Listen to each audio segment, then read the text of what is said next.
So reception ఎలా అంటే cinema రిలీజ్కి అంటే మీకు కొంచెం సంక్రాంతికి అనుకున్నారు, అది ఫిబ్రవరికి వచ్చింది. సో ఆ రిలీజ్ టైం ఏదైతే ఉందో అది ఆ టైంలో ఎలా ఉండింది, అప్పుడు వాతావరణం ఎలా ఉండింది? అది సినిమా అనేది బిజినెస్ పర్పస్ కూడా ఆలోచిస్తారు అందరూ. అంటే మీరేమో కొంచెం నాకు డిసప్పాయింట్ ఏం లేదు, నాకు సినిమా మీద నమ్మకం. పైగా వెంకటేష్ బాబుకి నేను మొదటే చెప్పా, సీజన్ అనేది లేదు, వాళ్ళు ఊరికి భయపడతారు కానీ సీజన్ అనేది లేదు. మంచి సినిమా, ఫ్యామిలీ డ్రామా, అద్భుతమైన. ఆయనకి ఏంటంటే ఆయనకి ఏ కాస్ట్యూమ్ వేసినా అద్భుతంగా సూట్ అవుతుంది.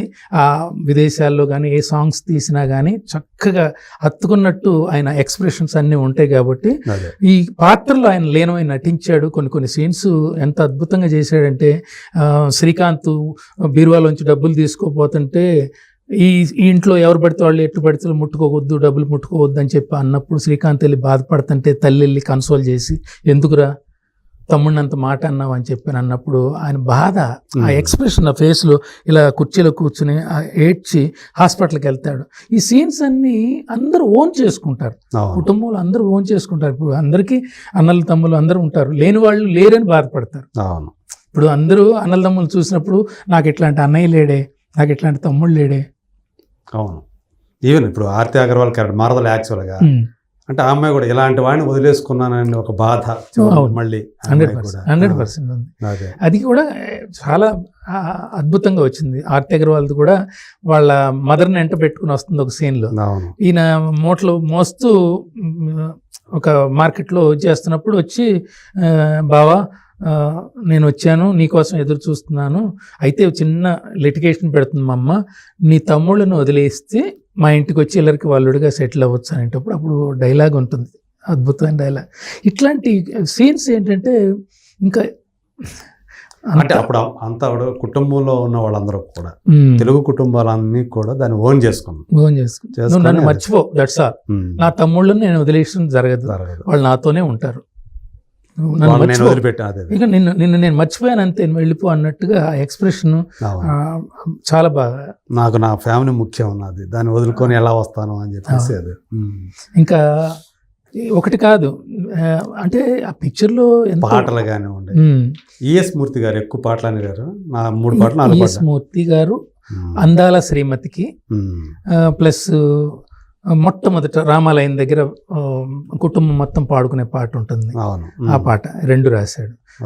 ఎలా వచ్చినమ్మా గులాబీ వాన, ఆ పాట కూడా రాశాడు. 3 పాటలు రాశాడు. డోలీ డోలీ, తర్వాత ఏమో సీతారామ శాస్త్రి గారు డోలీ డోలీ, అట్లా భాస్కర్ భట్ల కూడా ఒక పాట రాశాడు. భాస్కర్ భట్ల గారు వచ్చేది ఉన్నట్లో చందన చీరకట్టి అని ఇంటర్వెల్ ముందు మాస్ సాంగ్ అన్నమాట, మాస్ సాంగ్ అతను రాశాడు. Anyway S A Raj Kumar music. ఇంకా రాజ్ కుమార్ గారి గురించి ఆ టైంలో మంచి ఫేమ్ లో ఉన్నాడు కదా రాజ్ కుమార్. అందులో వెంకటేష్ బాబుతో కంటిన్యూస్ హిట్స్, 5-6 హిట్స్ వరుసగా ఉన్నాయి. అందువల్ల రాజా కూడా ఆయనేనా? రాజా కూడా ఆయన, వసంతం, అవును, అట్లా సూర్యవంశం, వీటన్నిటికీ అప్పుడు ఆయనే కదా. మంచి సో రిలీజ్ అయిన తర్వాత వచ్చినటువంటి ఆ రిసెప్షన్ ఎలా అనిపించింది మీకు? మళ్ళీ అంటే రాజా తర్వాత మళ్ళీ ఆయనతో కలిసేశారు, మళ్ళీ మీకు ఒక ఫ్లాప్ తర్వాత ఒక రకంగా చెప్పాలంటే దోస్త్ అనేది డిజాస్టర్, మళ్ళీ ఒక పెద్ద విజయం మళ్ళీ ఈ సినిమాతో అందుకున్నారు. మీకు మళ్ళీ ఒక మంచి పేరు తీసుకొచ్చినటువంటి సినిమా ఎలా ఉండింది అప్పుడు మీకు? చాలా ఆనందం. అంటే తెలుగు వారికి ఇష్టమైన సంక్రాంతి ఆ పేరు మీద చాలా మంచి సినిమా, మంచి హీరోతో చేసాము. అంటే ఎక్కడికి వెళ్ళాను నేను, చాలా థియేటర్స్ తిరుగుతా పిక్చర్ రిలీజ్ అయిన తర్వాత. ఈస్ట్ గోదావరి, వెస్ట్ గోదావరి, మన వైజాగ్ డిస్ట్రిక్ట్, ఇవన్నీ తిరుగుతున్నప్పుడు అసలు ఆ జనం అనేది అసలు అంటే ఆ రోజుల్లో ఇండివిజువల్ సింగిల్ థియేటర్స్ కదా, విపరీతమైన వాస్ట్ ఆడియన్స్ ఉంటారు, 3000 2000 అట్లా ఉంటారు. అది చూస్తున్నప్పుడు నిజంగా స్ప్లెండర్ ఆఫ్ సైలెన్స్. ఎందుకంటే డ్రామా సీన్స్ కదా, ఆ డ్రామా సీన్స్లో కంటతడి పెట్టేవాళ్ళు కానివ్వండి, ఎంత మంచి సినిమా చూసామనే ఫీలింగ్తో బయటకు వస్తారు. అంటే అంటే మెలో డ్రామా తోటి మెప్పించడం అనేది చిన్న విషయం ఏం కాదు. ఒక్కోసారి ఆ డ్రామా మిస్ఫైర్ అనే అవుతుంది, ఏంద్ర తలనొప్పి అని అనుకునే ప్రమాదం కూడా ఉంటుంది. అంటే ఆ సన్నివేశాలని మీరు తీసిన విధానం కానివ్వండి, ఆ నటీనటులు వాటిని అభినయించిన తీరు కానివ్వండి, అలా మీరు థియేటర్లో కూర్చోబెట్టగలిగారు అంతా. నేను ఒకటే నమ్ముతాను, ఎందుకంటే మనము ఏదైనా టూర్కి వెళ్ళినప్పుడు 4 రోజులు హోటల్ భోజనం చేసినప్పుడు ఇంటికి రాగానే అమ్మ పప్పు వేసి చట్నీ వేసిన కూర వేసిన ఇంట్లో భారీ చేసిన అది ఆ సంతృప్తి ముందు ఈ హోటల్ భోజనాలు పనికిరావు మనకి. సో సంక్రాంతి అలాంటి సినిమా. సంక్రాంతి ఎప్పుడు విందు భోజనం లాంటి, ఎవరో పెట్టారు టైటిల్, విందు భోజనం లాంటి సినిమా సంక్రాంతి అని పెట్టారు. It's a real family drama అని చెప్పేసి ఇంగ్లీష్లో రివ్యూ ఇచ్చారు దానికి. ఈనాడు రివ్యూ కూడా అత్యద్భుతంగా ఇచ్చాడు గుడిపూడి శ్రీహరి గారు. సో అన్ని రకాలుగా అటు ఆడియన్స్ పరంగా ఇటు విమర్శకుల పరంగా కూడా ఎక్కడ లేవు. తర్వాత దాన్ని కొంతమంది స్కూపులుగా మార్చుకున్నారు తప్ప, ఆ స్కూపులుగా మార్చుకోవటం కూడా వాళ్ళ దిగజారుడుతనానికి నిదర్శనం తప్ప అది మాకు అంటదు ఎప్పుడు. ఎందుకంటే ఒక మంచిని మనం ఒకటే అంటారు, పెద్దలు ఒకటే అంటారు, నీకు చేతనైతే సొసైటీకి ఇంత మంచి చెయ్యి, నీ చేతుల మీదుగా చెడు చెయ్యక అంటారు. ఆ చెడు నేను ఎప్పుడు చేయను కాబట్టి వాడు ఎవడేమనుకున్నా నాకు అంటదు ఆనందం. సార్ అంటే 70 కేంద్రాలు అనుకుంటా 100 రోజులు ఆడటం అనేది చాలా చిన్న విషయం కదా. అంటే అది చిన్న విజయం కాదు, అది సంక్రాంతి. మీరు అదే సంక్రాంతికి ఊహించుకోండి ఆ సినిమాని. అవును, సంక్రాంతి రోజు ఊహించుకోండి, ఇంకా అద్భుతంగా ఉంటుంది, డబల్ ఉంటుంది. బట్ సో మీరు అంతకుముందు శ్రీకాంత్ తోటి వర్క్ చేశారు. మీకు వెరీ ఫస్ట్ బ్లాక్ బస్టర్ అంటే శ్రీకాంత్ గారితోనే వచ్చింది తాజ్ మహల్.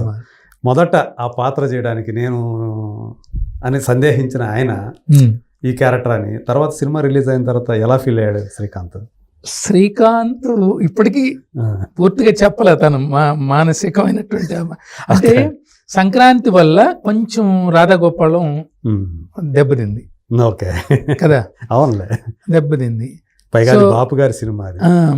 నేను ఆయన అనుకుంటాడు నేను ప్రెజర్ చేసి ఆ పాత్రకి నేను ఒప్పించి తను అనుకుంటాడు. అదే అంటే కానీ ఎవరికైనా కథానాయకుడుగా చేసే సినిమా, తను కథానాయకుడు చేసే సినిమా, ఏ సినిమా అయినా మీరు రక్త సంబంధం సావిత్రి గారు రామారావు గారు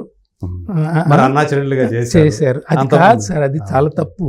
ఏ సినిమాకి ఆ సినిమా అయిన తర్వాత 2-3 సినిమాలు రిలీజ్ అవుతాయి, వేరే సినిమాలు, అవి ఆడియన్స్ చూస్తారు, ఇది మర్చిపోతారు.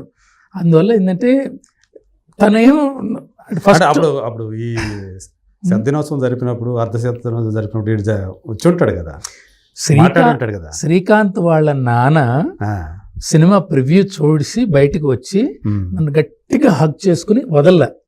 అంటే అంత ప్రేమగా హగ్ చేసుకున్నాడు. అక్కడే నాకు అర్థమైంది, మనకి అసలు ఏం అక్కర్లా, చాలా హృదయ స్పందన ముఖంలో తెలుస్తుంది, వాళ్ళు హత్తుకునే విధానంలో తెలుస్తుంది. చెప్పక్కర్లేదు.